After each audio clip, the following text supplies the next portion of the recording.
I'm doctor చేతన, colorectal surgeon. Haemorrhoids అంటే మనం జనరల్ లాంగ్వేజ్లో పైల్స్ అంటూ ఉంటామండి. దీన్నే తెలుగులో మనం హర్షములలు అంటూ ఉంటాం.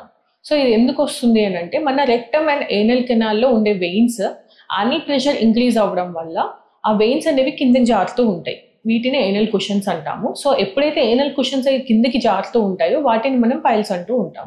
సో ఈ పైల్స్ మనం ఎవరిలో ఎక్కువగా చూస్తూ ఉంటాము అని అంటే చాలా కాలంగా మలబద్ధకం ఉన్న వాళ్ళలో, లేకపోతే చాలా కాలంగా లూజ్ మోషన్స్ ఉన్న వాళ్ళలో, ఉండాల్సిన దానికంటే ఎక్కువ బరువు ఉండే వాళ్ళలో, ప్రెగ్నెంట్ లేడీస్లో, అండ్ ఇమ్మీడియట్గా డెలివరీ తర్వాత, లేకపోతే ఒకటే పొజిషన్లో ఎక్కువసేపు కూర్చున్నా అండ్ ఒకటే పొజిషన్లో ఎక్కువసేపు నుంచున్న వాళ్ళలో, లేదంటే తినే ఫుడ్లో ఫైబర్ కంటెంట్ తక్కువ ఉన్న వాళ్ళలో ఇది కామన్గా చూస్తూ ఉంటాం మనం.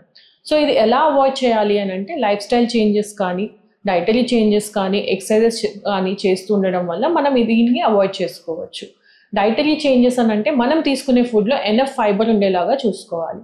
దాంతోపాటు ఎనఫ్ వాటర్ ఉండేలాగా అంటే హైడ్రేషన్ మెయింటైన్ చేస్తూ ఉండాలి. అండ్ లైఫ్ స్టైల్ చేంజెస్లో సెడెంటరీ లైఫ్ అవాయిడ్ చేస్తూ ఏదో ఒక యాక్టివిటీ, రెగ్యులర్ ఎక్సర్సైజెస్ చేసే వాళ్ళలో మనం ఇది అవాయిడ్ చేయొచ్చు. Thank you.